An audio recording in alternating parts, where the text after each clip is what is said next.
సన్నిధి కార్యక్రమంలో స్వామి వివేకానంద గురించి మనము ఆయన జీవిత విశేషాల గురించి రామకృష్ణ మిషన్ ప్రభువులో స్వామి సిద్ధికంఠానంద గారిని అడిగి తెలుసుకుందాం. నమస్కారం గురుగారు. గురువుగారు, అసలు వివేకానంద ఆవిర్భావం, వాళ్ళ అమ్మ నాన్న గురించి, ఆయన పుట్టిన సంవత్సరం గురించి చెప్తారు. విశ్వనాథ్ దత్త భువనేశ్వరీదేవి లకు ఆయన 1863 జనవరి 12 మకర సంక్రాంతి దినాన్ని పుట్టారమ్మ. ఆయన 6వ సంతానం. ముందు ఒక మగపిల్లవాడు పుట్టి చనిపోతారు ఆమెకి కొన్ని నెలలకే. తర్వాత 5 ఆడపిల్లలు, అందులో కూడా 3 చనిపోతారు. రకరకాల కొద్దిమంది కొన్ని నెలలకి చనిపోతారు. 2.5 సంవత్సరాలకు ఒక అమ్మాయి చనిపోతుంది. ఈయన 6వ సంతానం. మొదటి మగ సంతానం, తర్వాత 4 ఆడపిల్లలు, తర్వాత వివేకానంద స్వామిజీ పుడతారు. తర్వాత మళ్ళీ ఇంకిద్దరు ఆడపిల్లలు, మొత్తం 10 మంది. 6 ఆడపిల్లలు, 4 మగపిల్లలు. 4 ఆడపిల్లలు పుట్టిన తర్వాత ఆమె ఈసారి మగపిల్లవాడు కావాలని చెప్పి చాలా తపస్సు చేసింది. సోమవారం వ్రతం చేస్తుంది 1 సంవత్సరం పాటు. సోమవారం అంతా ఉపవాసం ఉండి శివుని పూజిస్తుంది. అలా వ్రతం 1 సంవత్సరం పాటు చేస్తుంది. కాశీలో ఉన్నటువంటి తన అత్తగారికి చెప్పి ఉత్తరం రాసి అక్కడ ఉన్నటువంటి వీరేశ్వర శివుడికి అభిషేకం చేయించమని చెప్పి, అది కూడా ప్రతి సోమవారం అట్లా చేయించింది 1 సంవత్సరం పాటు. ఆ విధంగా ఆమె చాలా తపస్సు చేసి నాకు ఈసారి మగపిల్లవాడు కావాలని చెప్పి శివుని కోరుకొని శివుని ప్రార్థించడం వలన శివ అంశగా అయితే ఆమెకు ఒక కళ కూడా వస్తుంది, ఒక దర్శనం కలుగుతుంది. ఆ దర్శనంలో ఏంటంటే శివుడు ధ్యానం చేస్తూ ఉంటాడు. ఆ శివుడు ధ్యానం చేస్తూ ఉంటే ఆ శివుడి నుంచి ఒక కాంతి వచ్చి ఆమెలో ప్రవేశిస్తుంది.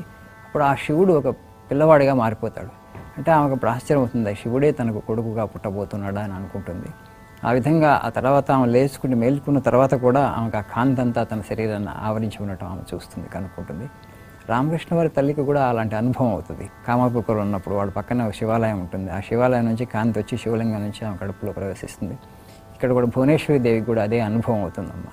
ఆ విధంగా వివేకానంద స్వామిజీ శివాంశ సంభూతుడు ఆమె శివుణ్ణి 1 సంవత్సరం పాటు తీవ్ర ప్రార్థన చేసి పూజించి శివుణ్ణి ఆవహింపజేసుకొని కన్నది. కాబట్టి అందుకని వివేకానంద స్వామి అంటాడు తర్వాత కాలాంతరంలో, ప్రార్థనతో పుట్టినవాడే ఆర్యుడు లేకపోతే అనార్యుడని మనువును కోట్ చేస్తారు ఆయన. మను అన్న మాట అది భారతదేశానికి ఒక పేరుంది, ఆర్యావర్తం అని చెప్పేసి.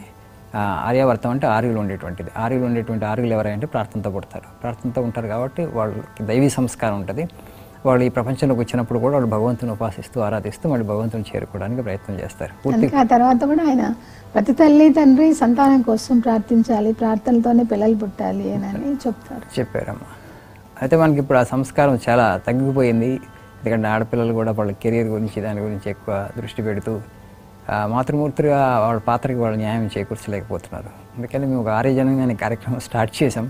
ఒక 5 సంవత్సరాలు చేస్తున్నాం. అంటే ఈ విషయానికి సంబంధించిన అవగాహన వాళ్ళకి కలిగించడానికి. అంటే పుట్టుకతోనే సత్వంతో పుడితే పిల్లలు, అంటే తెలివితేటలతో పుడితే తర్వాత వాళ్ళకి పేరెంటింగ్ అనేటువంటి పెంపకం అనేటువంటి చాలా తేలికైపోతుంది. చిన్నప్పుడు ఈయన పేరు ఏం పేరు ఉండేది గురుగారు? వీరేశ్వర శివుడి యొక్క అనుగ్రహంతో పుట్టాడు కాబట్టి వీరేశ్వర్ అని పేరు పెట్టారమ్మ.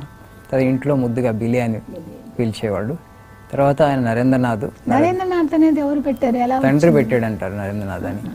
తండ్రి కోరుకున్నటువంటి పేరు నరేంద్రనాథ్. నరేంద్రనాథ్ దత్తానంద కూడా చాలా పెద్ద పేరు కాబట్టి ఆయన నరేన్ అని పిలిచేవాళ్ళు. బిలి అని నరేన్ అని 2 రకాలుగా పిలిచారు. చాలా అల్లరివాడని, వాళ్ళ అమ్మ కోపం వచ్చినప్పుడు నెత్తిన నీళ్లు పోసేదని ఎన్ని రకరకాలుగా చెప్తారు. అవునమ్మా, ఆయన చాలా అంటే రెస్ట్లెస్ పిల్లవాడిగా ఉండేవాడు. చాలా హై ఎనర్జీతో లోపలేదో వివేకానంద స్వామి చెప్పారు, చిన్నప్పటి నుంచి నాకు అలానే ఉండేది అనుభవం. లోపలేదో శక్తి ఊరుతున్నట్లుగా ఉండేది. చాలా అల్లరి చేసేవాడు ఆయన. ఒకప్పుడు ఆ తల్లి అల్లరి భరించలేక నేను శివుణ్ణి నువ్వు నాకు కడుపులో పుట్టమని నేను ప్రార్థన చేస్తే ఆయన ప్రమత గణాల్లో ఒక భూతగణాన్ని నాకు పంపించారు. ఇంక మరీ అల్లరి కనుక నిగ్రహంలో రాకపోతే వాళ్ళు నియంత్రించలేకపోతే వాళ్ళు శివశివ అని చెప్పేసి చన్నీళ్ళు తల మీద గుమ్మరించేవాళ్ళు. అప్పుడు అల్లరి ఆపేవాడు. అప్పుడప్పుడు తల్లి ఈ మాట కూడా అనేది, నువ్వు ఇట్లనే అల్లరి చేస్తే నీ కైలాసం ఒక రానియుడు శివుడు అని చెప్పేసి. అప్పుడు వెంటనే సద్దు అడిగేది, ఆయన అల్లరి మాట్లాడేవాడు కాదు.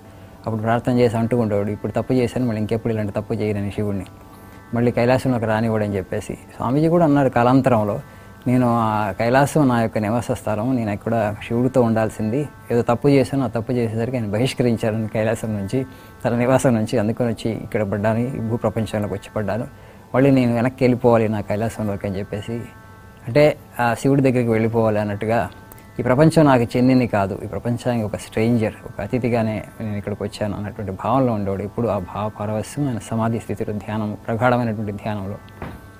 అలానే యాక్చువల్లీ ముందు రామాయణం అన్న రాముడు అంటే సీత అంటే ఆయనకి చాలా గొప్ప అభిమానం ఉండేది. సో అందుకని సీతారాముల విగ్రహాన్ని తీసుకొచ్చి పెట్టుకుంటారు. సీతారాముల విగ్రహాన్ని తీసుకొచ్చి పెట్టుకుని వాళ్ళ ముందు ధ్యానం చేస్తూ ఉండేవారు. ఒకరోజు ఆయన గుర్రబండిలో వెలుగుతున్నప్పుడు వాళ్ళు గుర్రబండి నడిపేవాడు సంసారంలో ఉన్నటువంటి తన కష్టాలు వెలుగుచ్చుకుంటారు ఆయనతో. ఆ సాంసారిక జీవితం వంటి కష్టాలు చెప్తూ ఉంటే, ఆ గృహస్థ జీవితం అటువంటి కష్టాలు చెప్తూ ఉంటే అదంతా విని ఆయన చలించిపోయి గృహస్థ జీవితం అంటేనే వైవాహిక జీవితానికి పూర్తిగా విముఖత చూపిస్తారు. వివాహం అంటేనే అది కష్టాలతో కూడుకున్నటువంటి జీవితం అని చెప్పి అది నాకు వద్దని చెప్పి రాముడు సీత విగ్రహాలను తీసి పారేస్తారు. ఆయన నాకు వద్దు అని చెప్పి మళ్ళీ శివుడిని తీసుకొచ్చి ప్రతిష్ఠించుకుంటారు. శివుడిని అమ్మ దగ్గర చెప్తూ నాకు వద్దని చెప్పేసరి నాయన నువ్వు శివుడిని పూజించంటారు తల్లి. మళ్ళీ శివుడిని తీసుకొచ్చి తన ధ్యాన మందిరంలో పెట్టుకొని ఆ శివుడి మీద ధ్యానం చేసేవారు.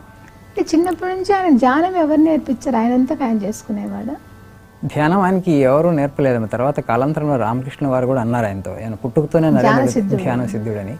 సో అందుకని పూర్వజన్మలో అంటే ఆయన సప్తర్షి మండలం రామకృష్ణ వారికి ఒక అద్భుతమైన దర్శనం కలుగుతుంది. ఆయన దర్శనం ప్రకారం అంటే మూడోసారి మీరు ఇందాక అన్నారు, ఆయన వచ్చినప్పుడు ప్రగాఢమైనటువంటి ధ్యాన స్థితిలో ఉన్నప్పుడు ప్రశ్నలు వేస్తారు. కొన్ని ప్రశ్నలు వేసి నువ్వు అసలు ఎక్కడి నుంచి వచ్చావు, నువ్వు ఎవరో నీకు తెలుసా అంటే అన్ని సమాధానాలు అక్కడి నుంచి వస్తాయి. అయితే వివేకానంద స్వామికి తెలియదు అతను ఆ సమాధానం చెప్పినట్టు కూడా రామకృష్ణ పరమహంసలకు తెలుసు. అంటే ఆయన నిజంగా అక్కడి నుంచి వచ్చినటువంటి కరాబరేట్ చేసుకోవడానికో మరి ఆ ప్రశ్నలు అడుగుతారు ఆయన. అది జరిగిన తర్వాత ఆయనకి అసలు అంటే వివేకానందుడు ఏం కార్యం చేయాలన్నటువంటి దాంట్లో ఆ గురువు గారికి ఎలాంటి సందేహం లేదు. పూర్తిగా ఆయన సప్తర్షి మండలం నుంచి వచ్చినటువంటి ఒక యోగి, పూర్వజన్మలోనే చాలా తపస్సు చేయడం వల్ల ధ్యాన సిద్ధుడు. ఆ సూక్ష్మ శరీరం అనేటువంటిది ధ్యాన సిద్ధత్వాన్ని పూర్వజన్మలోనే సంప్రాప్తించిన సూక్ష్మ శరీరం అని చెప్పేసి ఆయనకు ఉండేది. చిన్నప్పటి నుంచి కూడా ఆయన ప్రగాఢంగా ధ్యానం చేస్తూ ఉండేవాడు. ఎంత ఏకాగ్రతతో ధ్యానం చేసేవాడు అంటే ఒకసారి తన తోటి పిల్లలతో ధ్యానం చేసినప్పుడు ఒక త్రాచపాము వస్తుంది.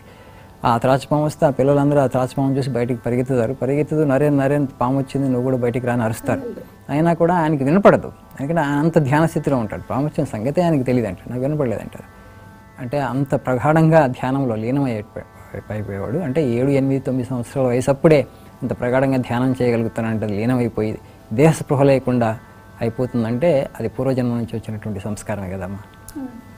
ఇంత ఇదిగా ఉండే నరేంద్రుడు మరి ఎందుకు బ్రహ్మ సమాజంలోకి వెళ్ళాడు? విగ్రహారాధన ఎందుకు నిరసించాడు? ఫస్ట్ లో ఆయన కాళీమాతను కూడా నిరసిస్తాడు కదా. ఆయన అసలు చూడటానికి రామకృష్ణ పరమహంస దగ్గరికి వెళ్తాడే కానీ అమ్మవారిని చూడటానికి అయితే లోపలికి వెళ్ళాడు ఫస్ట్ లో. అన్న బ్రహ్మ సమాజ దానికి ఎందుకు ఆకర్షితుడయ్యాడు? అంటే ఆయనకి ఆధ్యాత్మిక జిజ్ఞాస అనేటువంటిది పూర్వజన్మలో నుంచి వచ్చినటువంటిది. ఆయన యోగి కాబట్టి ఈ ప్రపంచంలో ఇమడలేకపోతాడు. ఇది కాదు అని లోపల నుంచి అంతరాత్మ బోధిస్తుంది. ఆ ప్రక్రియలో ఎక్కడెక్కడ ఈ ఆధ్యాత్మిక సంస్థలు ఉన్నాయో, ఎవరు దేన్ని బోధిస్తున్నారో ఆ అన్వేషణ అటువంటిది వెతుకుతూ ఇలా బ్రహ్మ సమాజం దగ్గరికి వెళ్తారు. అంటే వాళ్ళు దేవుడి గురించే మాట్లాడేవాళ్ళు, కాకపోతే నిర్గుణ నిరాకార పరబ్రహ్మం అని చెప్పేవాళ్ళు. విగ్రహారాధన అనేటువంటిది తక్కువ స్థాయి వాళ్ళకి, అంటే పూర్తిగా పరిణతి చెందినటువంటి సాధకులకి కాదు అది. విగ్రహారాధన అనేటువంటిది భగవంతుడు సర్వవ్యాపి, మన దగ్గర అన్నీ ఉన్నాయి, భగవంతుడు అణువణువున ఉన్నాడు, అన్ని వస్తువులు ఉన్నాడు, సర్వవ్యాపి కూడా. కానీ అందుకనే ఆయనకి అది నచ్చింది. అంటే అది ఇంకా ఉన్నతమైనటువంటి శ్రేణికి చెందినటువంటి సాధకులకి ఆ మార్గము అని చెప్పి తర్వాత రామకృష్ణ పరమహంసల వారికి వచ్చిన తర్వాత దానికి విగ్రహారాధన ప్రాశస్త్యం ఆయనకి అర్థమైంది. తర్వాత వివేకానంద స్వామి భక్తి యోగ ఉపన్యాసాలు ఇస్తూ కూడా ప్రతీకలు లేకుండా, ప్రతిమలు లేకుండా, ప్రతీకలు లేకుండా ఎక్కడైతే మేము సర్వవ్యాపి అనే భగవంతుడిని పూజిస్తున్నామన్నారో అక్కడెక్కడ కూడా నేను అంత ఆధ్యాత్మిక పురోభివృద్ధిని చూడలేదు. మనిషి ప్రాథమిక దశలో ఉన్నప్పుడు భగవంతుడిని మనం ఎమోషనల్గా కనెక్ట్ అవ్వడానికి భగవంతుడితో ఒక రూపాన్ని ఏర్పరచుకున్నది మన అవసరం, అది భగవంతుడి అవసరం. దర్శనానికి వచ్చినప్పుడు ఒక దివాన్ కి రాజుగారి ఫోటో చూపించి ఉమ్మేయమంటారు. అవును, రాజస్థాన్లో ఆయన నేను ఉమ్మేయలేను, ఆ రాజుగారి ప్రతీక అంటే అట్లనే దేవుడు కూడా విగ్రహంలో ప్రతీకలు వాళ్ళు అని చెప్తారు. అవును, అంటే అక్కడ రాజుగారు నేను బ్రిటిష్ వాళ్ళని చూసి ఆయన కూడా నేను ఆధునికుడిని, విగ్రహారాధన అధమమైనటువంటిది, ఇదంతా అంటే సరిగ్గా జ్ఞానం లేనటువంటి నిరక్షర కుక్షులకి ఇలాంటి సాధనలు అని చెప్పి అనుకుంటూ విగ్రహారాధన ఆయన కూడా నిరసించేవాడు. ఆ రాజు నిరసిస్తూ విగ్రహంలో దేవుడు ఉంటాడా, రాయి రప్పలో దేవుడు ఉంటాడు అన్నప్పుడు వివేకానంద స్వామి ఆయనకి సమాధానం చెప్పడానికి ఆ రాజుగారి చిత్తరు అక్కడ ఉంటే గోడ మీద అది ఏం మాట్లాడకుండా సమాధానం ఆ విధంగా చెప్తారు, వర్డ్స్లో చెప్పకుండా, మాటల్లో చెప్పకుండా. అది తీసుకొస్తే ఆ చిత్తూరు మీద ఉమ్మి వేయమంటారు అక్కడ ఉన్నటువంటి వాళ్ళని, మంత్రి అంతా వెంటనే కంగారు పడిపోయి అది ఎట్లండి రాజుగారి చిత్తూరు మీద మనం ఎలా ఉమ్మి వేయగలుగుతాం అంటే వివేకానంద స్వామి తర్వాత చెప్తారు కేవలం ఒక రంగు కాగితం అది, అక్కడ రాజుగారు లేడు కదా ఫ్లెష్ అండ్ బ్లడ్లో, రక్తమాంసాలతో కూడుకున్నట్టు మీ రాజుగారు అక్కడ లేడు, అది రంగు కాగితం, అది కాగితం మీద ఉమ్మి వేయడానికే మీరు ఎందుకంటే మీకు అది ఆయన గుర్తు తెచ్చింది కదా. అదేవిధంగా మనం విగ్రహం ద్వారా పటం ద్వారా భగవంతుని పూజిస్తున్నప్పుడు ఒక పటము నేను పూజిస్తున్నావు, రాయి నేను పూజిస్తున్నావు, చెక్క ముక్క నేను పూజిస్తున్నాను, భగవంతుని అక్కడ తీసుకొచ్చుకున్నాం మనం. అందులో మనకి ఏంటంటే మనం భగవంతుని ప్రాణప్రతిష్ఠ చేస్తాం ఒక గుడిలో పెట్టిన విగ్రహం పెట్టినప్పుడు కూడా. సర్వవ్యాపి అయినప్పటికీ కూడా అన్ని వస్తువులు ఉన్నప్పుడు కూడా ప్రహ్లాదుడికి ఆయన స్తంభం నుంచి ప్రత్యక్షమయ్యాడు ఆ భక్తుడి కోరిక మేరకి. ఆ విగ్రహంలో మనం ప్రాణప్రతిష్ఠ చేస్తాం, భగవంతుడు అక్కడ కొలువై ఉన్నాడని మనం విశ్వసించి పూజిస్తాం. మన పూజలకు అనుగుణంగా భగవంతుడు అక్కడికి వచ్చి మన కొలువై ఉండి మన ప్రార్థనలు తీసుకుంటాడు, మనం సమర్పించిన నైవేద్యాన్ని తీసుకుంటాడు. మనలో కనుక ఉత్తమమైనటువంటి భక్తి ఉంటే రామకృష్ణ పరమహంసలాగా ఆయనకి ఎలా ప్రత్యక్షమయ్యారో మనకి ప్రత్యక్షం అవుతారు. మనకి నిజంగా భగవంతుని అంత తీవ్ర స్థాయిలో మనం కోరుకోం కాబట్టి యాంత్రికంగా పూజలు చేస్తాం, మనం కోరుకుంటుంటాం కదా, ఆయన కావాలని ఆయన అవే ఇస్తూ ఉంటాడు. భగవంతుడు ఏది కోరితే అదే ఇస్తుంటాడు. ఈయన తర్వాత రామకృష్ణ పరమహంసలు ఎలా తెలిసింది అసలు ఈ రామకృష్ణ వారి దగ్గరికి ఎలా వెళ్ళారు, ఎవరు చెప్పారు? ఆయన కాలేజీలో ఉన్నప్పుడే వాళ్ళ English professor William Wordsworth poem excursion అని, ఆ ఎక్స్కర్షన్ ఆ పోయం చెప్తూ ఉంటే ఆ పోయంలో మధ్యలో ఒక పదం వస్తుంది ట్రాన్స్ అని. ఆ వ్యక్తి ఆ ప్రొఫెసర్ ట్రాన్స్ గురించి చెప్పడానికి ఇబ్బంది పడుతూ ఉంటాడు. ట్రాన్స్ అంటే వీళ్ళకి ఎలా ఎక్స్ప్లెయిన్, అదొక అనుభవం, ఒక అనుభూతి. ఎక్స్టసీ అంటారు, ట్రాన్స్ అంటారు, మనం తెలుగులో అయితే సమాధి అంటాం, భావపారవస్య స్థితి అంటున్నాం. సో అక్కడ ఆ పదాన్ని వివరించేటప్పుడు ఆయనకి రామకృష్ణ పరమహంసల వారు గుర్తొస్తారు. మీరు ఈ పదం ఈ ట్రాన్స్లోకి వెళ్ళటం ఏంటి, ట్రాన్స్లో ఉండటం ఏంటి అనేటువంటి పదాన్ని నేను పూర్తిగా వివరించలేను, మీకు అనుభవపూర్వకంగా తెలుసుకోవాలి అది. అలాంటి అనుభవాన్ని నిత్యం పొందుతున్నటువంటి ఒక వ్యక్తి అక్కడ దక్షిణేశ్వర్లో ఉన్నారు రామకృష్ణ పరమహంసలని. మీకు ఈ ట్రాన్స్ ఏంటో తెలుసుకోవాలంటే వెళ్ళి ఆయన చూడండి, ఆయన కలవండి అని మొట్టమొదటిసారిగా రామకృష్ణ పరమహంస గురించి వివేకానంద స్వామి ఆయన ద్వారా విన్నారు క్లాసులోనే. తర్వాత ఆయనకి వివాహ ప్రయత్నాలు అవన్నీ చేస్తున్నప్పుడు నాకు వద్దు, నాకు కూడా దేవుడు తెలుసుకోవాలి అనుకుంటున్నాను, దేవుడు ఎవరైనా చూపించగలుగుతారా, ఎవరైనా దేవుడిని చూసిన వాళ్ళు ఉన్నారా, ఏదో కొన్ని రోజుల ప్రశ్నలు అడుగుతారు, తర్వాత అందరూ మర్చిపోతారు అనుకున్నాడు. కానీ ఆయన తీవ్రంగా దాని గురించే, దేవుడి గురించే మాట్లాడటం, ఎవరైనా నాకు చూపిస్తారా దేవుడిని, అసలు దేవుడు ఉన్నాడా అని అడుగుతూ ఉంటే ఆయన కజిన్ ఒక ఆయన రామచంద్ర దత్తా అని, ఆయన నిజంగా నీకు దేవుడిని చూడాలంత కోరిక ఉంటే దక్షిణేశ్వర రామకృష్ణ పరమహంసల వారిని కలువు, ఎందుకంటే ఆయన ఎప్పుడూ దేవుడి గురించే మాట్లాడుతూ ఉంటారు. అప్పుడు ప్రజలకు ఆ విధంగా అర్థమైంది, ఆయన దేవుడిని అనుభవంలో పొందాడు కాబట్టి రాత్రి మగుడు దేవుడి గురించి మాట్లాడుతున్నాడు అనే విషయం వాళ్ళైతే తెలిసింది. వాళ్ళందరూ వెళ్ళలేదు, ఎందుకంటే వాళ్ళు దేవుడిని కోరుకోలేదు కాబట్టి వెంటనే. కానీ వివేకానంద స్వామికి ఆ సజెషన్ రామచంద్ర దత్తా ఇస్తారు, ఆ సలహా, నువ్వు వెళ్ళి కావాలంటే ఆయన చూడు, ఆయన కలువు ఒకసారి అని చెప్పేసి. అయితే వివేకానంద స్వామిజీ అంతకుముందు ఈ ప్రశ్నతోనే మీరు దేవుడిని చూసారా, అసలు దేవుడు ఉన్నారా అని రవీంద్రనాథ్ ఠాగూర్ వాళ్ళ తండ్రి దేవేంద్రనాథ్ ఠాగూర్, ఆయన కూడా ఒక ఆధ్యాత్మికవేత్త, ఆయన కూడా రవీంద్రనాథ్ ఠాగూర్ గారిలో పెద్ద గడ్డము, ఒక యోగి రూపంలో ఉండేవాడు, ఆయన పెద్ద కళ్ళు, ఆయన ఆధ్యాత్మిక ప్రసంగాలు ఉపన్యాసాలు చేస్తూ ఉండేవారు. వివేకానంద స్వామి ఆయన దగ్గరికి వెళ్ళి అడుగుతారు, మీరు దేవుడి గురించి ఇంత అద్భుతంగా చెప్తున్నారు కదా, మీరు దేవుడిని చూశారా అని. ఆయన అంటారు, నరేంద్ర నీ కళ్ళు చాలా యోగి కళ్ళు ఉన్నాయి, చాలా గొప్పగా ఉన్నాయి, ప్రకాశవంతమైన కళ్ళని కలిగి ఉన్నాం అంటాడు. వివేకానంద స్వామీజీ అది నా ప్రశ్నకి సమాధానం కాదు కదా, మీరు దేవుడిని చూశారా అని అడిగాను. ఎవరు కూడా ఆయనకి అంటే సంతృప్తికరమైనటువంటి సమాధానాన్ని ఇవ్వలేకపోయారు. చివరికి ఆ రెస్ట్లెస్నెస్ ఏదైతే ఉందో, ఆ వ్యాకులత, భగవంతుని ఏ విధంగా తెలుసుకోవాలి, తెలుసుకున్న వాళ్ళు ఎవరైనా ఉన్నారా ఈ ప్రపంచంలో, నిజంగా దేవుడు ఉన్నాడా, అసలు ఆయనకి దేవుడు ఎందుకు అవసరమయ్యారు? చిన్నప్పటి నుంచి చాలా జాలిగా ఉండే, ఇతరుల కష్టాలు చూసి చలించిపోయేటువంటి వాళ్ళు. ఎప్పుడైతే తన తండ్రి గతించిన తర్వాత కుటుంబ పరిస్థితులు, బయట ప్రపంచ పరిస్థితులు అవన్నీ చూసేసరికి ఆయన అంటే సప్తర్షి మండలం వచ్చిన వ్యక్తి కాబట్టి ఈ ప్రపంచకత అసలు లేసి మాత్రం కూడా లేదు కాబట్టి చలించిపోయాడు. ఇంత దుఃఖమా ఈ ప్రపంచంలో, ఎవరు ఈ ప్రపంచాన్ని సృష్టించారంటే భగవంతుడు సృష్టించాడంటాం. మరి దేవుడు అంటే ఆయన భగవంతుడి గురించి మాట్లాడుతూ ఆయన కరుణానిధి అంటాం.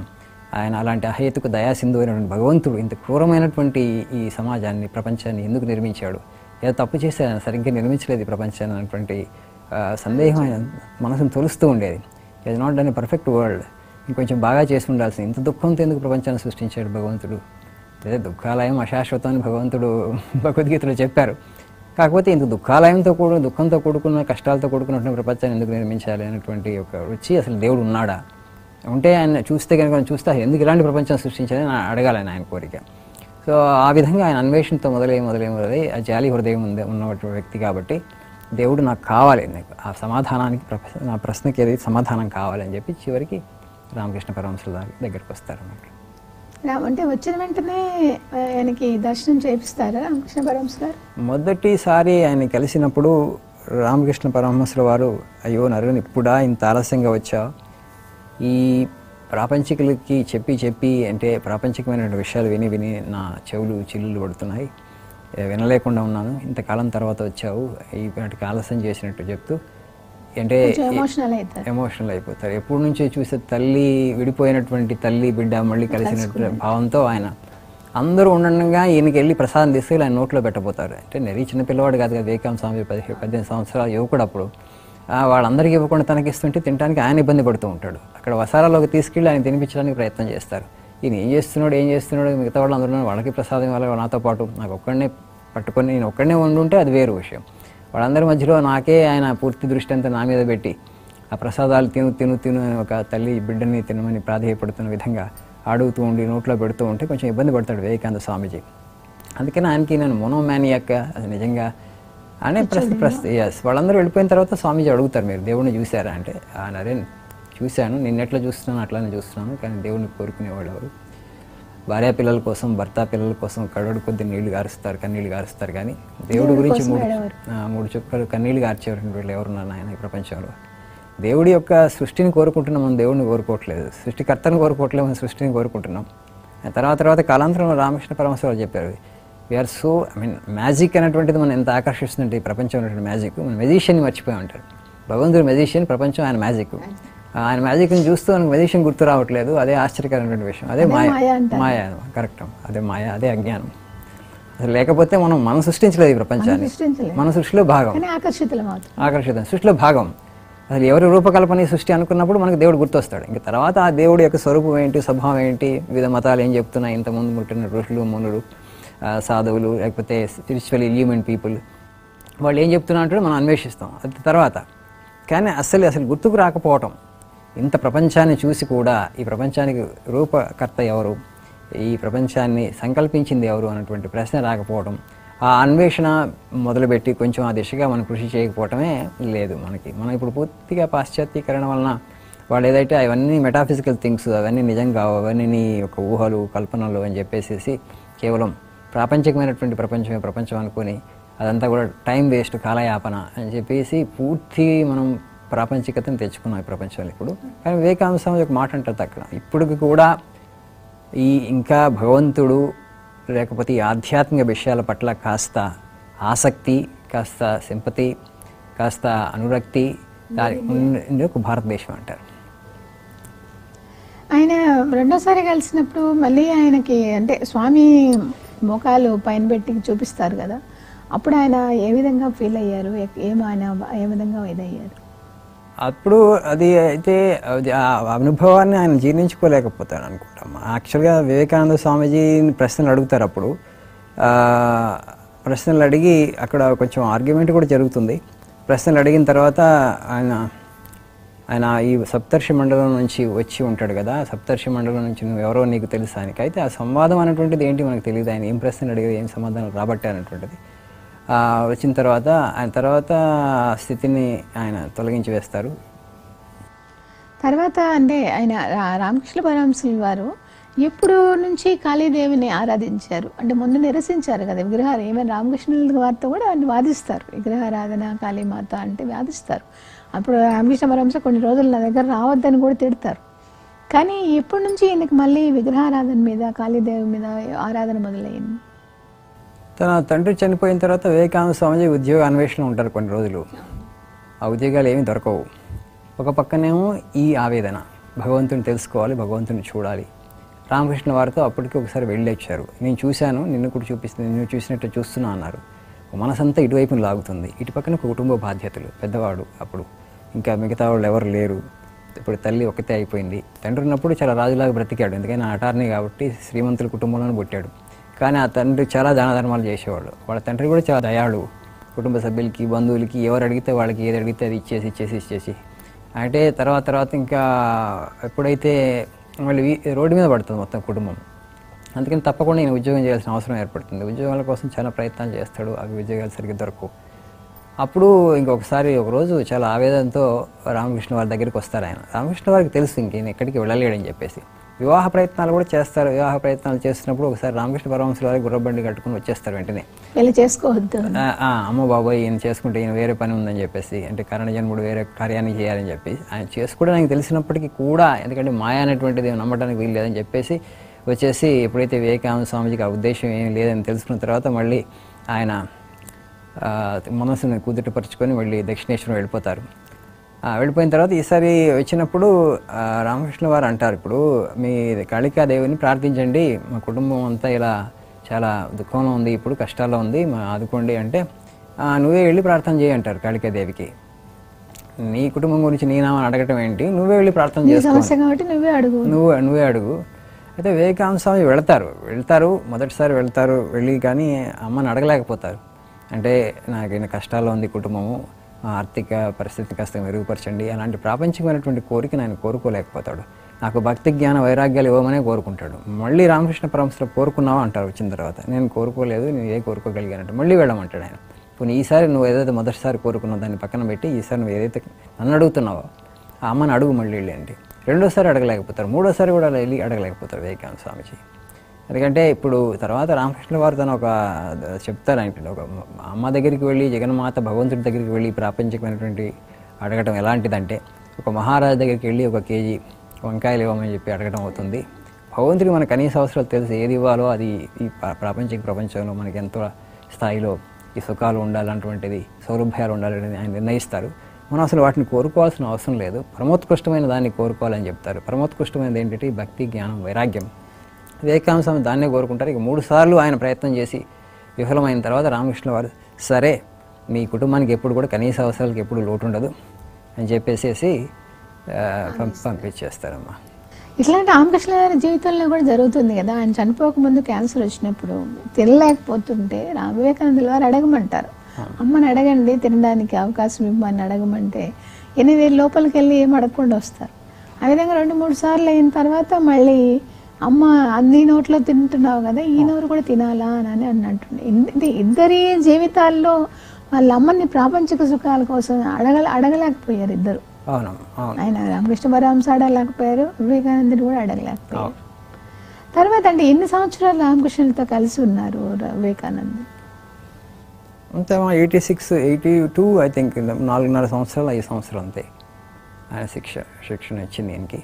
86లోనే ఆయన సమాధి అయిపోయారు. సో ఆయన క్యాన్సర్ వచ్చినప్పుడు అప్పుడు భక్తులందరూ ఆయన ప్రాధేయపడతారు. అంటే మా కోసం కాదు, ఆయనకి ఇష్టం ఉండదు రామకృష్ణ పరమహంస వారికి జగన్మాతని నాకు ఈ వ్యాధిని తొలగించమని అడగడానికి. ఆమెకి ఎప్పుడు ఈ వ్యాధిని ఇవ్వాలి, ఎప్పుడు ఎంతో కాలం ఈ శరీరం ఉండాలన్నటువంటిది ఆమె నిర్ణయిస్తుందని చెప్పేసి ఆయన పూర్తి శరణాగతి భావంతో ఉంటారు. కాబట్టి భక్తులందరూ మరీ ప్రాధేయపడి మరీ ఆయన్ని అడిగితే ఇంకా సరే అని చెప్పేసి అడుగుతారు. ఒకసారి అమ్మని అడిగిన వెంటనే మీరు అన్నట్లు ఈ అందరి నోళ్ళలో నుంచి నువ్వు తినట్లేదా, నువ్వు అందరిలో లేవా అని చెప్పి వెంటనే సిగ్గుపడతారు. రామకృష్ణ సిగ్గు అవుతుందానికి, అయ్యయ్యో నేను అడగకుండా ఉండాల్సింది, కానీ వాళ్ళు మరీ ప్రాధేయపడేసరికి వెళ్ళాను అడిగినందుకు సిగ్గుపడతారు ఆయన. నేను తెలుసు ముందు అడగకూడదని, అడగాల్సిన అవసరం లేదని, అయినా వాళ్ళందరి యొక్క ప్రోద్బలం వలన ఫోర్స్ చేయటం వలన అడుగుతారు. మా తర్వాత వివేకానంద స్వామిజీకి తన శక్తిని అంతా ఆయన ధారపోస్తారు. ఆ సంఘటన తర్వాత ధారపోసి ఇంకా ఈ శరీరంలో ఏం లేదు, అంతా అయిపోయింది, ఇచ్చేసాను, ఇదంతా రసం తీసినటువంటి పండు, ఇంకా ఇందులో ఏం లేదు, పిప్పి అయిపోయింది ఈ శరీరం అని చెప్పి పూర్తిగా ఆయన భావోద్వేగంతో కళ్ళమడి నీళ్ళు వస్తాయి. శక్తిని అంతా ఆయనకి సంక్రమింపజేస్తారు. వివేకానంద స్వామి కూడా ఆ కాళికాదేవి ఏదైతే ఆయన కాళికాదేవి అన్నారో, పూజించారో, ఆ కాళికాదేవి శరీరాన్ని ఆవహించి ఉంది. ఆవహించి నాకు రెస్ట్ ఇవ్వట్లేదని చెప్తారు. మీరు అన్నట్టు ఇందాక తర్వాత కీ అన్నటువంటిది, నువ్వు ఏం కావాలనుకుంటున్నావు అంటే వివేకానంద స్వామీజీ నేను ఎప్పుడు సమాధి స్థితిలో ఉండాలనుకుంటున్నాను, పరమానందం వల్లలాడాలనుకుంటున్నాను, అది నీకు చిన్న కోరిక, అల్పమైనటువంటి కోరిక, నువ్వు గొప్ప కార్యాన్ని చేయడానికి వచ్చావు, నువ్వు ప్రపంచానికి బోధించాలి, జ్ఞానాన్ని ఇవ్వాలి. తర్వాత వివేకానంద స్వామీజీ రామకృష్ణ వారి శిష్యరికం తర్వాత ఆయనకి ఆధ్యాత్మిక అనుభూతులు కలిగిన తర్వాత ఇదంతా మాయా, ఇదంతా అజ్ఞానం వలన దుఃఖం ఉంది, కోరిక వలన దుఃఖం కలుగుతుంది, అజ్ఞానం వలన ప్రపంచంలో దుఃఖం ఉన్నటువంటి మాట వాస్తవం, కానీ అది అజ్ఞానం వల్ల మనిషి తన నిజస్వరూపాన్ని తెలుసుకోలేకపోతున్నాడు. నిజస్వరూపం ఆత్మ సహజంగానే ఆనంద స్వరూపం.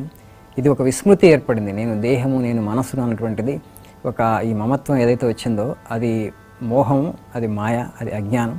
ఆ అజ్ఞానం కారణంగానే మనిషి దుఃఖితుడవుతున్నాడు. ఈ అజ్ఞానం తొలగించుకుంటే మనిషి దైవస్వరూపుడు అని చెప్పి తర్వాత Vivekananda each soul is potential divine. ఆ పొటెన్షియల్ డివినిటీ అనేటువంటిది మన అందరిలోనూ ఉంది.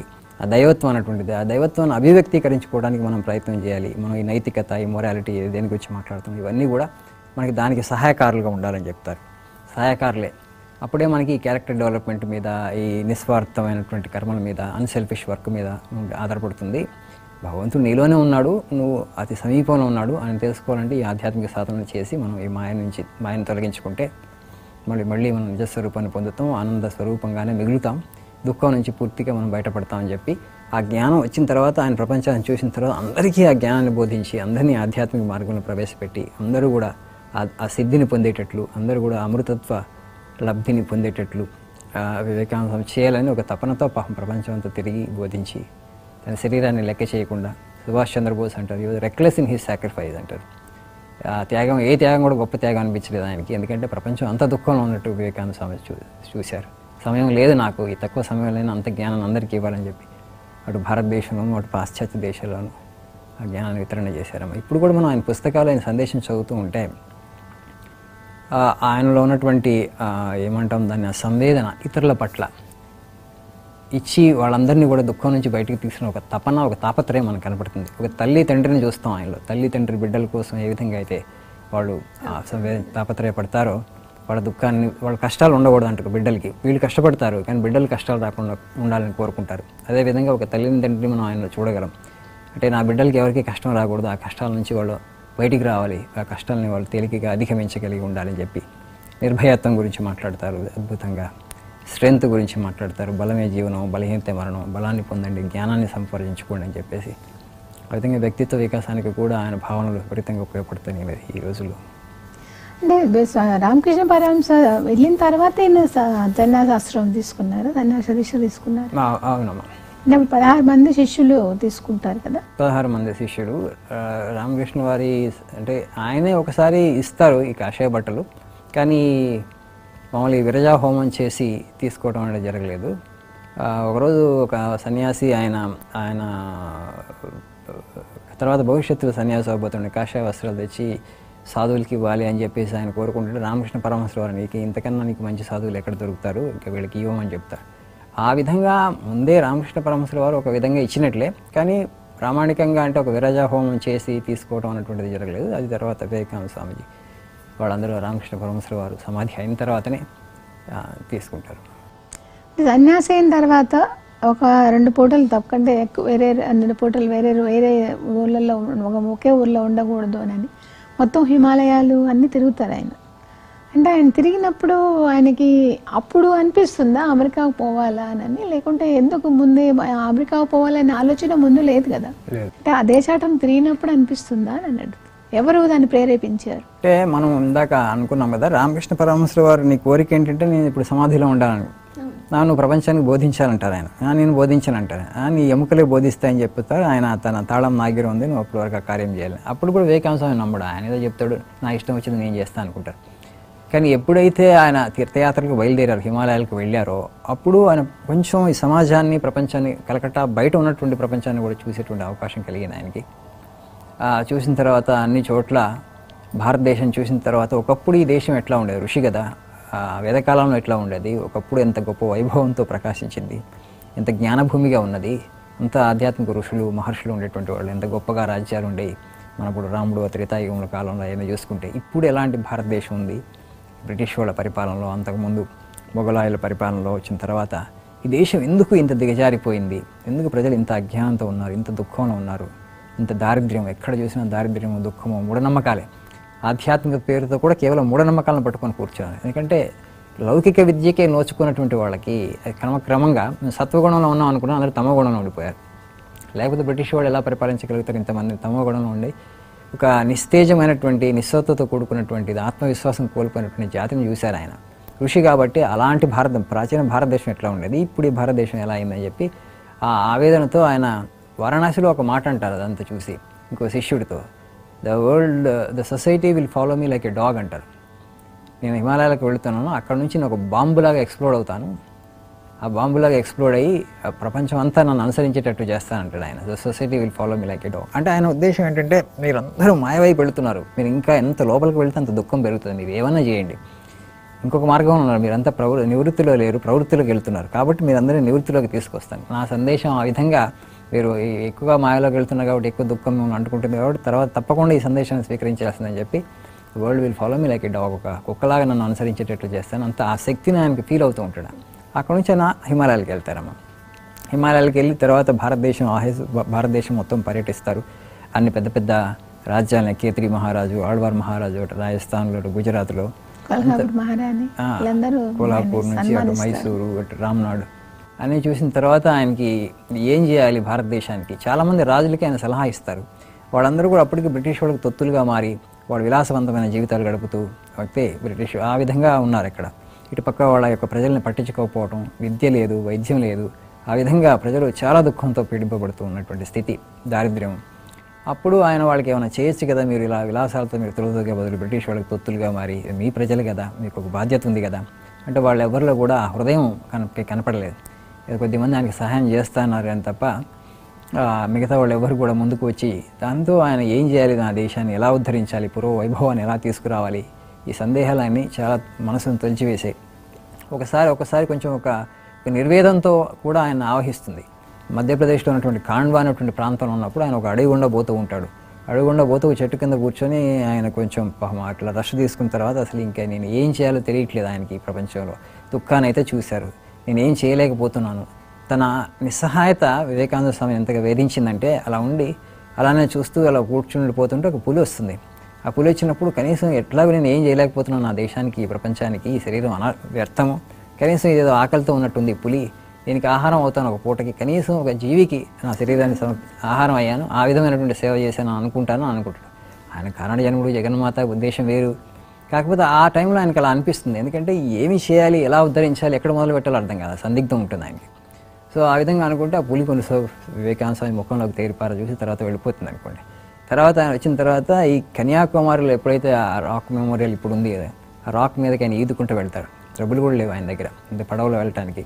ఈదుకుంటూ వెళ్ళి అక్కడ 3 రోజులు అంటే చాలా ఉద్వేగభరితమైనటువంటి హృదయంతో ఆయన ధ్యానం చేస్తాడు. ప్రగాఢమైనటువంటి ధ్యానంలోకి వెళ్ళిన తర్వాత ఆయనకి ఒక అంటే ఏం చేయాలి, కార్యాచరణ ఎలా ఉండాలి, భారతదేశాన్ని పునరుద్ధరించాలంటే ఆ రోజుల్లో కూడా అమెరికా ప్రపంచంలో అత్యంత ధనిక దేశం. అక్కడికి వెళ్ళి మనం వేదాంతాన్ని అక్కడికి ఇస్తే, వాళ్ళకి చెప్తే ఈ భావనలు, వాళ్ళు ఇప్పటికీ మెటీరియల్స్తో శాచురేట్ అయి ఉన్నారు కాబట్టి, భోగం పూర్తి అయింది కాబట్టి వాళ్ళు యోగానికి వస్తారు, వాళ్ళు అర్థం చేసుకుంటారు. ఈ ఉన్నతమైనటువంటి ఆలోచన వాళ్ళకి ఇస్తే ప్రపంచం మొత్తం కూడా అమెరికానే అనుకరించడానికి సిద్ధపడి ఉంది కాబట్టి, అమెరికా వాళ్ళు కనుక దీన్ని సాధన చేస్తే, వాళ్ళు ఒప్పుకుంటే దీన్ని, అది మొత్తం విశ్వవ్యాప్తం అవుతుంది. అది తేలిగ్గానే వివేకానంద స్వామికి తట్టి అప్పుడు వాళ్ళు నాకు సహాయం చేస్తారు, నా దేశంలో ఇప్పుడు కొంత దారిద్ర్యాన్ని తొలగించడానికి, వీళ్ళకి కనీస అవసరాలను ఏర్పరచడానికి కూడా అవకాశం ఉంటుంది భావన వచ్చింది. అయితే వచ్చిన తర్వాత కూడా వెంటనే ఆయన పడవెక్కేసి వెళ్ళిపోడు, ఓడ ఎక్కేసి రాజుకు సహాయం చేస్తున్నప్పుడు కూడా నేను తర్వాత తీసుకుంటాను మీ దగ్గర అన్నారు. ఇక్కడ హైదరాబాద్ వచ్చినప్పుడు హైదరాబాద్ నవాబు గారు కూడా ఆయనకు సహాయం చేస్తా అని చెప్పారు. అయితే డబ్బులు తీసుకోలేదు వివేకానంద స్వామిజీ. నేను సంకల్పించిన తర్వాత నేను వెళ్ళేటప్పుడు మీ దగ్గర అడుగుతాను మళ్ళీ అని చెప్తారు. అది చేసి శారదాదేవికి ఉత్తరం రాస్తారు. నాకు ఇలా అనిపిస్తుంది విదేశాలకు వెళ్ళాలని, అమెరికా వెళ్ళాలని. అది గురుదేవుడి సంకల్పం ఉందా, లేకపోతే ఇది నా సంకల్పమా, ఇది కేవలం అహంకారంతో అంటే నేను నేను నేను అని వస్తూ ఉంటుంది. అహంకారంతో ఇది నా సంకల్పమా, అది దైవ సంకల్పమా ఆ సందేహం వస్తుంది. అమ్మగారు ఉత్తరం రాస్తే తప్పకుండా వెళ్ళు, గురుదేవుల ఆశీర్వాదం ఉందని చెప్పి ఆ నుంచి సమాధానం వచ్చిన తర్వాత ఆయన ఈ విశ్వమత మహాసభకి వెళ్ళడానికి నిర్ణయం తీసుకుంటారు. మెయిన్గా ఎవరెవరు సాయం చేశారు ఆయనకి అమెరికా పోవటానికి? ముఖ్యంగా మద్రాసు భక్తులు చాలా ఎక్కువ సహాయం చేస్తారు. చెన్నై అలసింగ పెరుమాల్ అని చెప్పేసి ఆయన చాలా డబ్బులు కలెక్ట్ చేస్తాడు తన మిత్రులు సోదరుల దగ్గర నుంచి. ఎందుకంటే ఈ రాజులు ఇస్తా అన్నారు, కానీ వివేకానంద స్వామి మళ్ళీ అందరినీ రాజులను అప్రోచ్ అవ్వలేదు. ఎందుకంటే ఆయన కొన్ని నెలలు గడిచిపోయినాయి అప్పుడు. తర్వాత మళ్ళీ వాళ్ళు అడిగితే ఇస్తారో ఇవ్వరు అని చెప్పేసి. సో ఈ మద్రాసు భక్తులు చాలా పట్టుబట్టి ఆయన యొక్క జ్ఞానాన్ని చూసి, ఎందుకంటే మద్రాసు ప్రెసిడెన్సీలో మనం ఉన్నాం అప్పుడు, అక్కడ ఉన్నటువంటి కొంచెం సాంప్రదాయ వర్గాలకు చెందినటువంటి వాళ్ళకి ఆధ్యాత్మిక చింతన ఇంకా భారతదేశంలో వివేకానంద స్వామీజీ యొక్క జ్ఞానాన్ని చూసి, ముఖ్యంగా ఇంగ్లీష్ యొక్క భాష ప్రావీణ్యాన్ని చూసి, సనాతన ధర్మాన్ని ఆయన నిజంగా ప్రతినిధి వెళ్ళాలంటే ఈయనకు మించినటువంటి వ్యక్తి ఇంకోటి లేరు అని చెప్పేసి వాళ్ళు ఎప్పుడైతే వివేకానంద స్వామి తన కోరికను వెలబుచ్చుతారో ఆయనకి ప్రయాణానికి కావాల్సిన ఏర్పాట్లన్నీ వాళ్ళు చేస్తారు. ముఖ్యంగా కేతరి మహారాజు ఎక్కువ సహాయం చేశారంటారు. రామ్నాడు మహారాజు నుంచి ఆయన సహాయం తీసుకోలేదు, మైసూరు మహారాజు, కేతరి మహారాజు ఆయనకి సహాయం చేశారు. అప్పుడు ఆయన అంటే సన్యాస దిశలో ఆయన పేరు వివిధేశానంద అనే పేరుని అప్పుడు వివేకానందగా మార్చింది ఎవరు మార్చారు? కేతరి మహారాజే మార్చారు. కేతరి మహారాజే ఆయనకి వివేకానంద పేరు ఇచ్చారంటారమ్మా. కానీ ఎక్కడ ఆయన వివేకానంద పేరును స్వీకరించారు? కొన్ని రోజులు వివిధేశానంద నామంతో తిరిగారు. ఎందుకంటే ఆయన అజ్ఞాతంగా తిరగాలని అనుకున్నారు. పేర్లు ఆయన వివిధేశానంద అని సన్యాసం అప్పుడు వచ్చింది, బట్ ఆయన సొంత పేరు లెటర్స్ రాసినప్పుడు సచ్చిదానంద అని రాశారు. కొన్ని చోట్ల సచ్చిదానంద రాశారు. అది అంతకుముందు. తర్వాత ఎప్పుడు తీసుకున్నారు వివేకానంద అని పేరు, ఎవరు పేరు పెట్టారు అనేటువంటిది మాత్రం మనకి బయోగ్రఫీలో స్పష్టంగా లేదమ్మా. కానీ అప్పుడు విజిటింగ్ కార్డ్స్ లో వివేకానంద అని కొట్టి కేతరి మహారాజు అజిత్ సింగ్ పెట్టారని అంటారు. ఎప్పుడు వెళ్ళారు అమెరికాకి? 1993లో వెళ్ళారు. భారతదేశం అంతా పర్యటించిన తర్వాత ఇంకెప్పుడైతే విశ్వమత మహాసభ జరుగుతుందని చెప్పేసి ఆయన అక్కడికి వెళ్తారు. ఆ రోజులు ఒక నెల పడుతుంది కాబట్టి మేలో బయలుదేరి వెళ్ళారు. తర్వాత ఆయనకి ఇంకో 2 నెలలు ఉంది ఇక్కడ విశ్వమత మహాసభ జరగడానికి అక్కడ పోయినా ఆగస్టు కాదు సెప్టెంబర్ అని చెప్తారు. సెప్టెంబర్ చెప్తే ఇంకా ఆయనకి షికాగోలో ఇంకా కాస్ట్ ఆఫ్ లివింగ్ చాలా ఎక్కువ కాబట్టి బోస్టన్ వెళ్తారు. అక్కడ బోస్టన్లో కూడా కాస్ట్ ఆఫ్ లివింగ్ ఎక్కువే. ఆ తర్వాత బోస్టన్ క్యాటే శాన్బోర్న్ అని చెప్పేసి వివేకానంద తలపాగా ఇదంతా చూసి రిచ్ ఉమెన్, చాలా ధనికమైనటువంటి కుటుంబంలో పుట్టినటువంటి మహిళ, ఆమె వివేకానంద స్వామిని ఒక క్యూరియోగా పరిచయం చేస్తుంది. అంటే తన సొసైటీ వాళ్ళకి అందరికీ భారతదేశం నుంచి వచ్చినటువంటి ఒక వ్యక్తి, అంటే ఆయన వేషధారణ ఆయన అదంతా విభిన్నంగా విలక్షణంగా ఉండటంతో అప్పుడు హార్వర్డ్ యూనివర్సిటీ గ్రీక్ ప్రొఫెసర్ ఆయనకి ప్రొఫెసర్ రైట్ పరిచయం అవుతారు. ఇది క్యాటే శాన్బోర్న్ అరేంజ్ చేసినటువంటి మీటింగ్లో. ఆయన గ్రీక్ ప్రొఫెసరు, ఆయన కొంత భారతదేశం గురించి ఈ పర్టికులర్లీ ఈ ఈస్టర్న్ సొసైటీస్ గురించి కొంత ఆయనకు అవగాహన ఉంది. దాన్ని ఇంకెక్కువ తెలుసుకోవాలని వివేకానంద స్వామీజీతో ఒక సంవాదం జరుపుతాడు.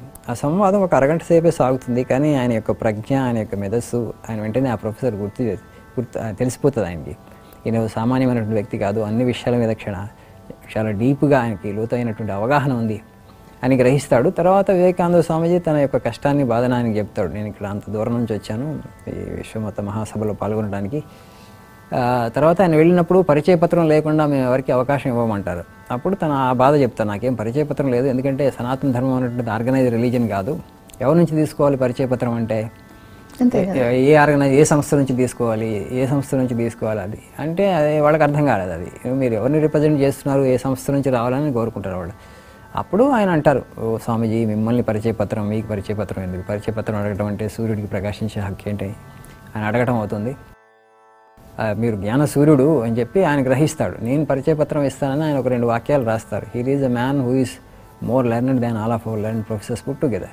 మన విశ్వవిద్యాలయంలో ఉన్నటువంటి ఆచార్యులు అందరి జ్ఞానాన్ని కలిపినా కూడా ఈయన జ్ఞానానికి సాటి రాదు అని చెప్పేసి ఆ పరిచయ పత్రాన్ని డాక్టర్ జే బ్యారోస్, ఎవరైతే ఈ విశ్వమత మహాసభని ఇప్పుడు ఆర్గనైజ్ చేస్తున్నారో ఆయన నా మిత్రుడే, నేను ఆయనకి పరిచయ పత్రం రాసిస్తానని చెప్పి రాసిస్తాడు. అయితే వివేకానంద దాన్ని కూడా పోగొట్టుకుంటాడు. ట్రైన్లో పోయేటప్పుడు అది కూడా పోగొట్టుకుంటాడు. అది కూడా పోగొట్టుకొని పాపం అక్కడ షికాగోలో వెళ్ళినప్పుడు చాలా తీవ్రమైన, చాలా విపరీతమైన చలి, రైళ్ళు దాని బోగిల్లో పడుకుంటారు 1-2 రోజులు. తర్వాత అక్కడ భిక్షాటన చేయనీరు, భిక్షాటన చేసినటువంటి వాళ్ళని చాలా చీదరించుకుంటారు. 1-2 సార్లు ప్రయత్నం చేస్తారు. అక్కడ జర్మన్ కాలనీ ఉంటుంది, అక్కడికి వెళ్ళి అడుగుతారు. వాళ్ళకి భాష రాదు, వాళ్ళకి ఇంగ్లీష్ కూడా రాదు, వాళ్ళంతా జర్మన్స్ కాబట్టి వాళ్ళు ఏదో బిచ్చగాడు. అందులో మనం భారతదేశం నుంచి వచ్చినటువంటి, భారతదేశం ఇప్పుడు బ్రిటిష్ వాళ్ళ పాలన ఉంది కాబట్టి చాలా చాలా హీనంగా చూసేవాడు, నీచంగా చూసేవాడు. అయితే వెళ్ళి ఆ స్త్రీ మేరీ హేల్ ఆ కుటుంబం ఆ ఇంట్లో ముందు ఆయన అలా కూలబడిపోయి కూర్చుంటారు. ఎందుకంటే ఎగ్జాస్ట్ అయిపోతారు, అది పూర్తిగా ఆకలితో ఉంటారు. ఆ చలికి ఎగ్జాస్ట్ అయిపోయి కూర్చున్నప్పుడు విధి ఆ తలుపులు అలా తెరుచుకుంటాయి. ఆమె చూస్తుంది. ఇక్కడ ఆ తలఫాగా అదంతా చూస్తే ఆమె విశ్వమత మహాసభ జరుగుతుంటే విషయం తెలుసు. ఈయన ప్రతినిధిగా ఇక్కడికి వచ్చినట్టున్నారు, ఇంక అకామిడేషన్ ఏం దొరకలేదేమో అని చెప్పి ఆమె లోపలికి తీసుకెళ్తుంది. తర్వాత ఆ మేరీ హేల్ ఆ కూతుర్లు వివేకానంద స్వామిజీకి చాలా విశేషంగా సహాయం చేస్తారు. ఆమె తీసుకెళ్ళి గుర్రబండిలో ఆ విశ్వమత మహాసభ దగ్గరికి తీసుకెళ్ళి వివేకానంద స్వామిజీని అక్కడ కూర్చోబెడుతుంది. అక్కడ కూర్చోబెట్టి ఆమె మళ్ళీ డాక్టర్ బ్యారోస్తో మాట్లాడి స్వామీజీ మహాసభని అటెండ్ అయ్యేటట్టు చేస్తుంది. తర్వాత ఆయన ఉపన్యాసం ఇచ్చిన తర్వాత అఫ్కోర్స్ ఇది ఆయన ఉపన్యాసంలో ఫస్ట్ నేను అమెరికన్ సిస్టర్స్ అండ్ బ్రదర్స్ అంటేనే అంతగా చప్పట్లు చచ్చారని, అందరూ ఉద్యోగంతో ఊగిపోయారని అంటారు. అంత ఉద్వేగం అంటే ఒక్క మాటలోనే అంత ఉద్వేగం రావాల్సినంత ఏముంది ఆయనలో ఏముంది? ఎందుకంటే ఆయన సిద్ధి పొందినటువంటి వ్యక్తి కదమ్మా, అందుకని ఆయన అద్వైత సిద్ధిని పొందినటువంటి వ్యక్తి. అంటే కేవలం పెదాల నుంచి ఆ మాటలు రాలేదు, హృదయపు లోతుల నుంచి ఆ మాటలు వచ్చాయి. అంటే sisters and brothers of America అంటే మానవాళి మనందరికీ మనకి భ్రాతృత్వం ఉంది. ఆ సోదర ప్రేమ అన్నటువంటి సోదరి ప్రేమ ఆయన నుంచి పూర్తిగా వ్యక్తమైంది. ఇప్పుడు హృదయం నుంచి వచ్చిన మాటలు కాబట్టి వాళ్ళ హృదయాన్ని స్పృశించాయి కాబట్టి అప్రయత్నపూర్వకంగా వాళ్ళు లెగిసి, అంటే నిజంగా ఈ ఈస్ట్ నుంచి అంటే భారతదేశం నుంచి వచ్చినటువంటి ఒక వ్యక్తి మనల్ని ప్రేమిస్తున్నాడు నిజంగా. అంటే ప్రేమకు లొంగనటువంటి వాళ్ళు ఎవరు ఉండరు కదా. అంటే ఆయన నిజంగా ప్రేమిస్తున్నాడు తెలుస్తుందంటారా? తెలుస్తుందమ్మా, యోగి కాబట్టి, ఋషి కాబట్టి. అందులో ఉన్నటువంటి ఆర్ద్రత, ఆ ప్రేమ, దానివల్ల వాళ్ళు అది స్పృశింపబడ్డారు ఆ విధంగా. అంటే వాళ్ళకేంటంటే ఇప్పుడు హిందువులు వేరు, ముస్లిమ్స్ వేరు, క్రైస్తవులు వేరు, బుద్ధిస్టులు వేరు, ఈ విధంగా అంటే మా మతమే గొప్పది, ఈ విధమైనటువంటి భావనలో ఉండి మనం ఎప్పుడు కూడా ఆ పూర్తిగా హృదయపూర్వకంగా ఇంకో వ్యక్తిని ప్రేమించడానికి అవకాశం లేకుండా చేసుకుంటున్నాం. కాకపోతే ఇక్కడ సనాతన ధర్మంలో, అద్వైతంలో ప్రతి వ్యక్తిలోనూ భగవంతుడు ఉన్నాడు. భగవంతుడు ఒక్కడే కదా. శరీరం మనస్సు అనేటువంటి జడ పదార్థాలు. ఇది విజ్ఞానం కదా, ఇది నమ్మకం కాదు కదా. ఈ రెండు జడ పదార్థాలను ప్రకాశింపజేస్తుంది ఎవరు? లోపల చైతన్యం. ఆ చైతన్యం ఒకటే. ఆ చైతన్యం అన్ని జీవుల్లోనే ఉంది, మనుషులని కాదు.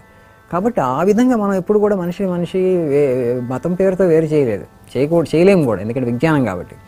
సో ప్రపంచంలో అందరిలో వ్యక్తుల్లో కూడా ఆత్మే ఉంది కాబట్టి వాళ్ళందరినీ భగవంతుడి స్వరూపాలుగా భావించి వివేకానంద స్వామీజీ ఆ విధమైనటువంటి ఆ భాతృత్వ భావనని ప్రకటించగలిగారు. ఆ ప్రేమ భావన, అంటే మనందరం కూడా ఒకే కుటుంబం అన్నటువంటి భావన, ప్రపంచం అంతా ఒకే కుటుంబం అన్నటువంటి భావన, వసుధైవ కుటుంబకం అని ఉంటుంది. ఆ భావనను ఆయన వ్యక్తం చేశాడు. Sisters and brothers of America అని. మేము ఇటుపక్క ఉన్నాం, భూమికి ఇటుపక్కన, మీరు భూమికి అటుపక్కన ఉన్నారు. భూమికి అటుపక్కన ఉన్నటువంటి మన ఇద్దరి మధ్యలో ఈ సోదరభావం ఉండాలి, ఎందుకంటే అందరం కూడా ఒకే భగవంతుడి బిడ్డలు. అన్ని మతాలు ఒకటే, మీ మతం మాకు అవసరం లేదు, మీరేం మాకు వచ్చి చెప్పాల్సిన అవసరం లేదన్నప్పుడు వ్యతిరేకత రాలేదా? అంటే స్వామీజీ దీన్ని ఒక నమ్మకంగా అక్కడ వాళ్ళకి వివరించలేదు కదా, ఒక సైన్స్గా విజ్ఞానంగా వివరించారు. అమెరికా వాళ్ళ యొక్క గొప్పతనం ఏంటంటే వాళ్ళు లాజికల్గా మనం ఎక్స్ప్లెయిన్ చేస్తే, హేతుబద్ధంగా, శాస్త్రీయంగా, తార్కికంగా వివరిస్తే వాళ్ళు ఒప్పుకుంటారు. ఎందుకంటే ఓపెన్ సొసైటీ అది బేసికల్గా. అంటే వాళ్ళు అంత రిజిడ్ కాదు, అంటే కొన్ని నమ్మకాలని పట్టుకొని ఈ నమ్మకాలే నిజం అనేటువంటిది వాళ్ళ బుద్ధికి ఆ విధంగా పదును పెడతారు. ప్రపంచంలో ఎక్కువ జ్ఞానం ఉన్నా, ఎక్కడ జ్ఞానం ఉన్నా కూడా ఆ జ్ఞానాన్ని స్వీకరించడానికి కూడా సిద్ధపడ్డారు. కానీ వివేకానంద ఇక్కడికి లెటర్ రాసినప్పుడు, అది అయిపోయిన తర్వాత, మీటింగ్ అయిపోయిన తర్వాత లెటర్ రాసినప్పుడు, ఇదంతా అబద్ధము, బూటకము, వాళ్ళ మతాన్ని గొప్ప చేసుకోవడానికి ఈ మీటింగ్ పెట్టారు, సర్వజన మత సమ్మేళనం కాదు ఇది అని రాస్తారు.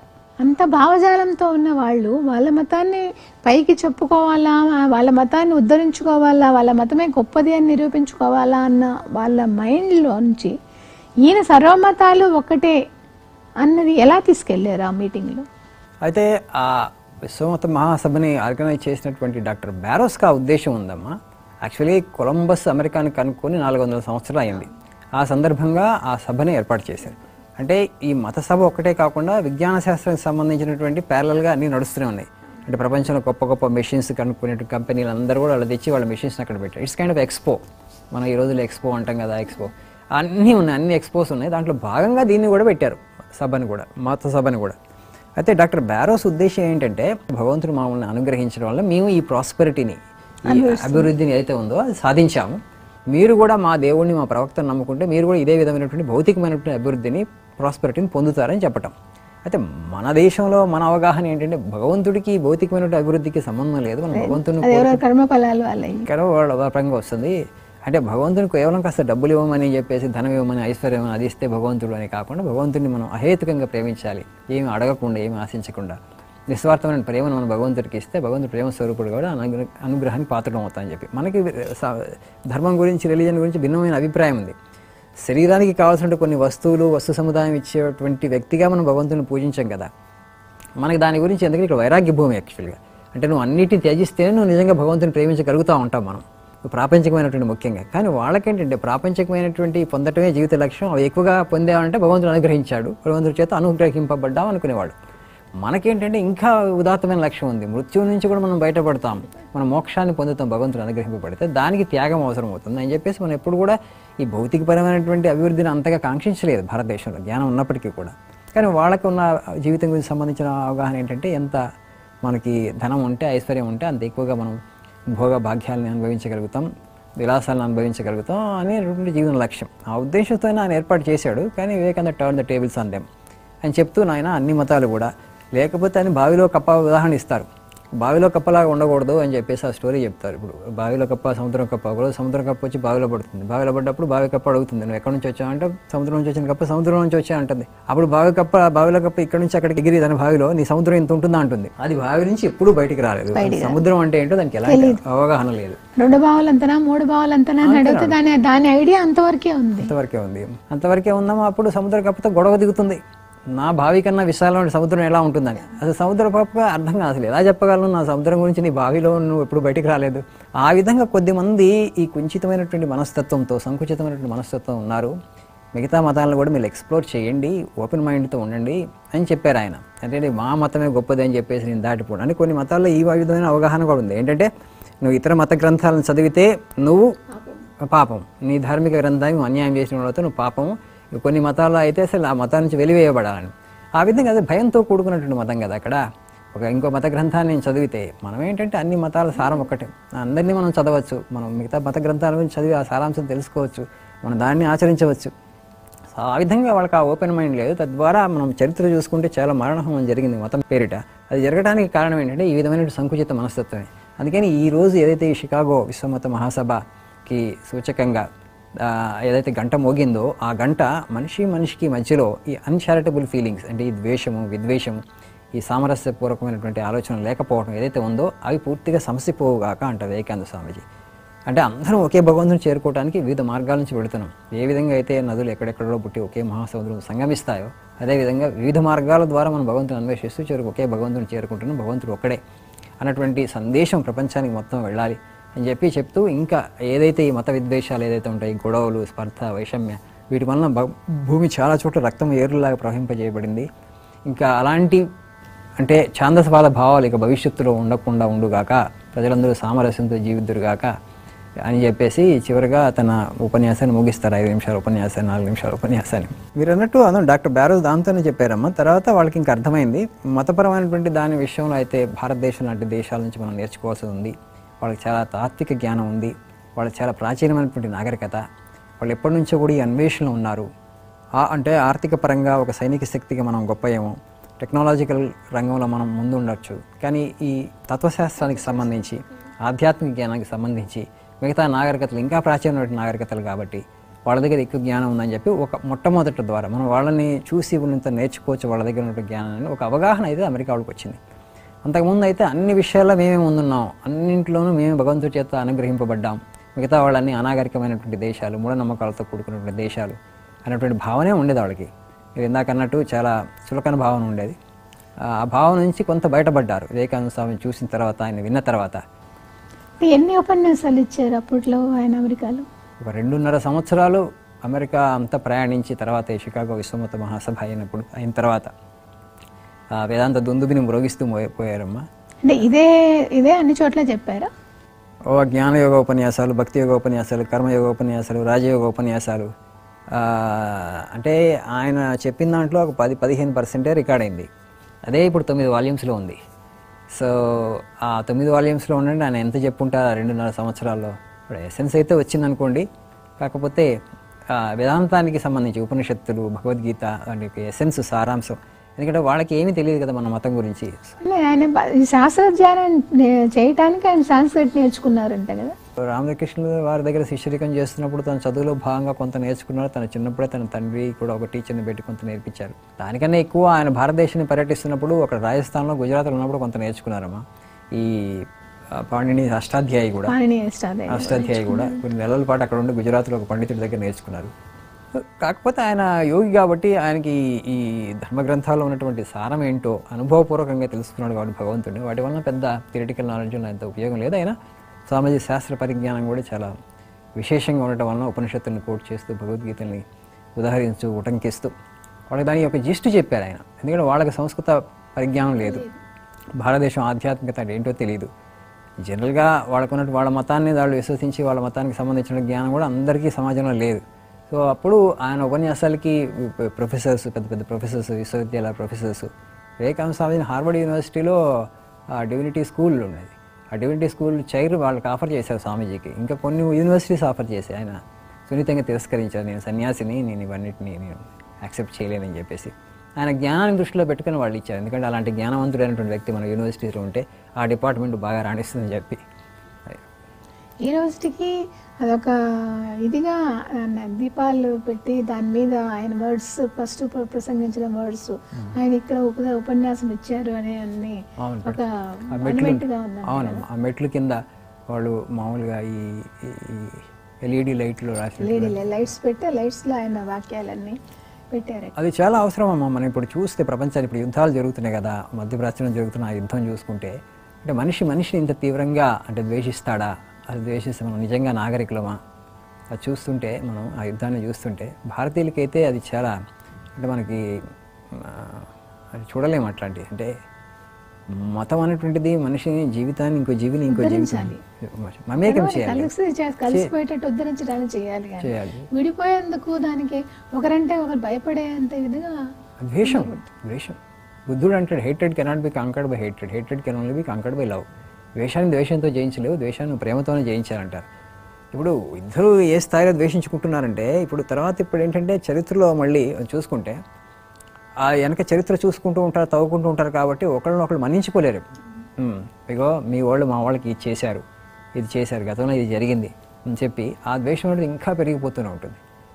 మళ్ళీ అందులో కూడా ఏదో మార్టీర్ అయిపోయాం, అది కూడా దేవుడి కోసం మనం త్యాగం చేస్తున్నాం జీవితం అనుకుంటున్నారు. అదే విధంగా అది దేవుడి కోసం జీవితం త్యాగం చేయటం, ఇంకోటి చంపుకోవటం, నడుపుకోవటం మన సనాతన ధర్మంలో మనకి తెలుసు. అంటే ఒక బాంబు పేలుల్లో అలా చనిపోయిన తర్వాత సడన్గా కనుక ఆత్మ కనుక శరీరాన్ని వదిలేస్తే మనం చాలా పూజలు అవన్నీ చేస్తాం. ఎందుకంటే ఆ ప్రేతాత్మ అవుతుందని చెప్తాం. భగవంతుడి దగ్గరికి వెళ్ళటం కల్లా ప్రేతాత్మ అవుతుంది అని చెప్పి చెప్తాం యాక్చువల్గా. ఇప్పుడు వాళ్ళకు ఉన్నటువంటి భావన ఏంటంటే ఆ విధంగా చనిపోతే మనం స్వర్గంలో ఇంకా మనల్ని తీసుకుపోయి కూర్చోబెట్టుకుని భగవంతుడు ఇంకా మనల్ని ఆదరిస్తాడని చెప్పేసి ఎవరు రాశారన్న సంగతి వదిలిపెడితే కామన్ సెన్స్కి కూడా అది విరుద్ధంగా భగవంతుడు తన బిడ్డలందరూ కలహించుకోకుండా ప్రేమతో జీవించాలని కోరుకుంటాడు. భగవంతుడు మనం తల్లి అంటాం, తండ్రి అంటాం. తల్లి కనుక తండ్రి అయి ఉండి తన బిడ్డలు కలహించుకోవాలని కోరుకుంటాడా?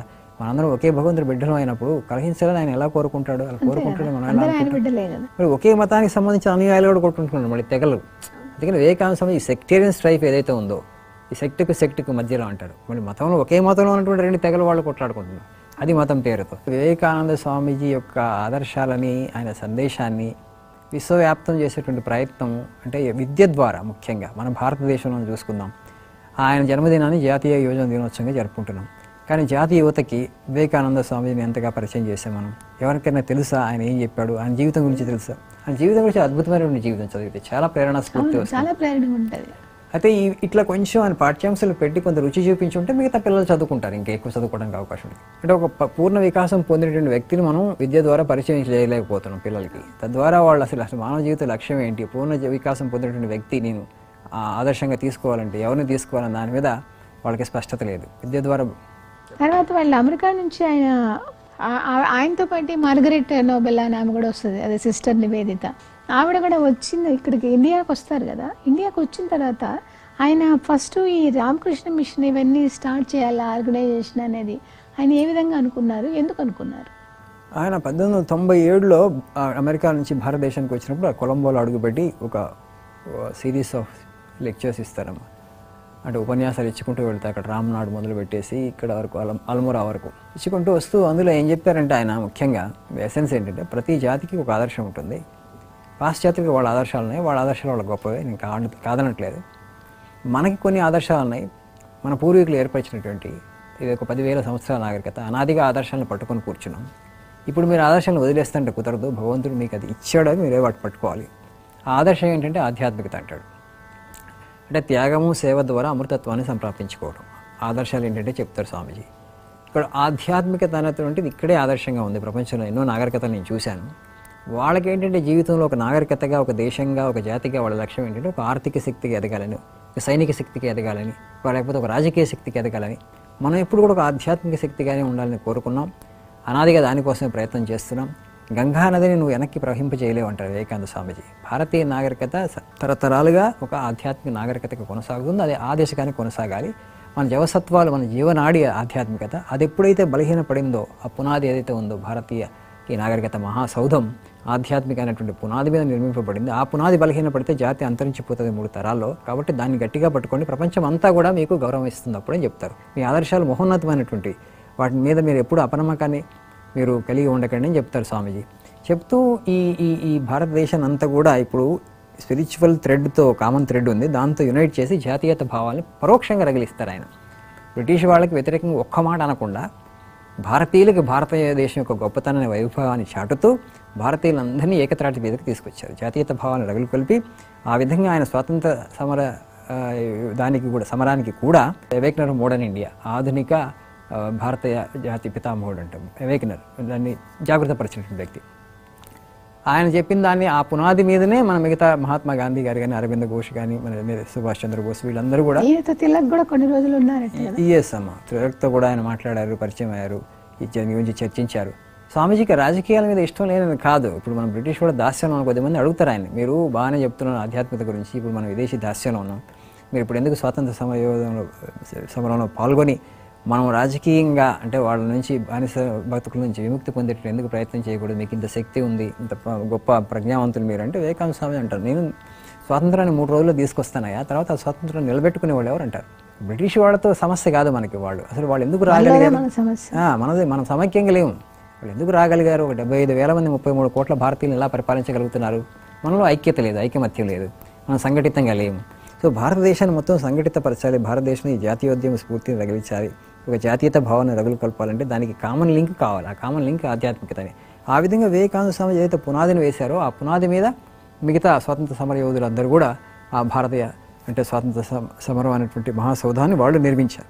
గురువుగారు చాలా బాగా విపులీకరించి ఆయన భక్తతత్వాన్ని గురించి చాలా బాగా చెప్పారండి. ధన్యవాదాలు. ఇది ఈనాటి గురుసన్నిధి కార్యక్రమం. ఓం నమో వెంకటేశాయ. స్వామి బోధానంద గోసేవ ఆశ్రమం సైథాపూర్. జ్యోతిష్యం, వాస్తుశాస్త్రం మన పూర్వీకులు మనకిచ్చిన వరం.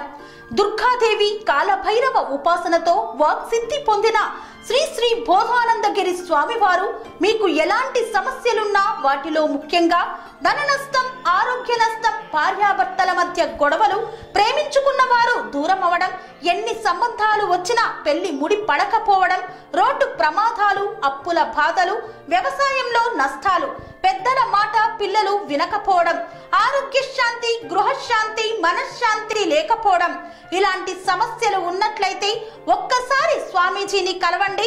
మీ సమస్యలకు తగిన పరిష్కారాన్ని పొందండి. అంతేకాక అన్ని రకాల వ్యాధులకు గోపంచకవ్య మరియు మూలికా వైద్యం చేయబడును. నమ్మకంతో రండి, ఆయురారోగ్యాలతో వర్ధిల్లండి. మా అడ్రస్ స్వామి బోధానంద గోసేవ ఆశ్రమం, సైథాపూర్, వీరభద్రస్వామి గుడి దగ్గర, యాదగిరిగుట్ట. సంప్రదించవలసిన నెంబర్ 9849213754 మరియు 961803